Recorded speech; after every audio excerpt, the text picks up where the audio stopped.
Hello, everybody, and thanks so much for joining me.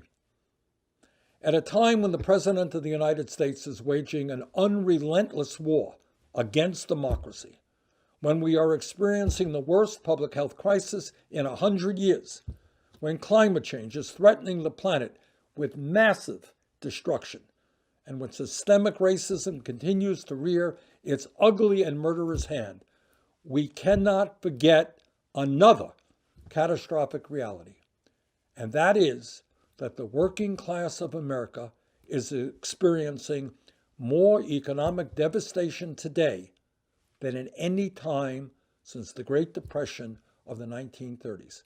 That is a reality that we cannot push aside. As a result of the pandemic, tens of millions of workers have lost their jobs, their incomes, and their health insurance.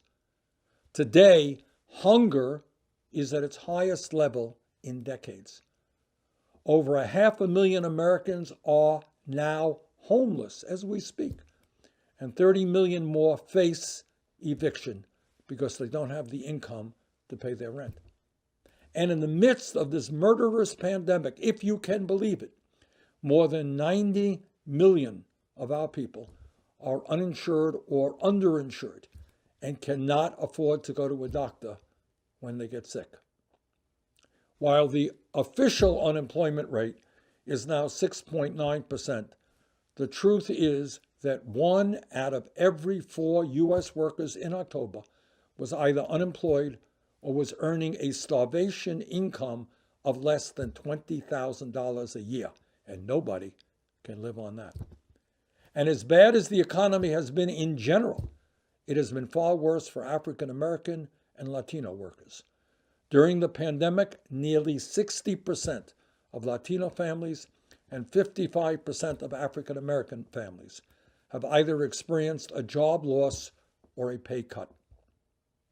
Meanwhile, and this is an important point you're not going to hear in too many places.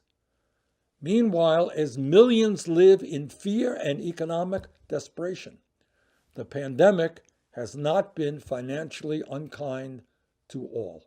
In fact, some of the very richest people in our country are becoming much richer as we now witness a massive increase in income and wealth inequality. Incredibly, over the last 8 months, 650 billionaires have seen their wealth go up by over $1 trillion.